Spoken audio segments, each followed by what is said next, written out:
vamos a mostrarles la bicicleta que electrocuta a los ladrones. Jóvenes estadounidenses cansados de los numerosos robos en el país equiparon una bici con un sistema que permite activar una descarga eléctrica a distancia. El experimento fue realizado por el canal de YouTube Twins TV.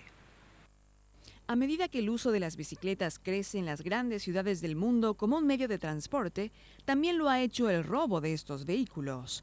En Europa, Irlanda es un buen ejemplo. Solo en el 2014 fueron robadas casi 5.000 bicicletas, lo que supone un incremento del 167% en 6 años. Jóvenes ingeniosos de Estados Unidos decidieron crear un mecanismo antirrobo.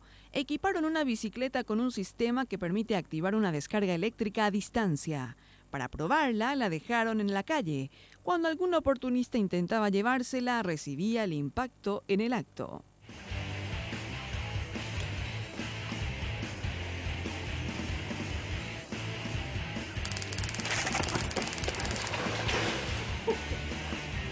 El original experimento fue realizado por un canal de YouTube y se convirtió rápidamente en viral. Los amantes de lo ajeno creían que la bicicleta era una presa fácil, pero terminaban llevándose una desagradable sorpresa.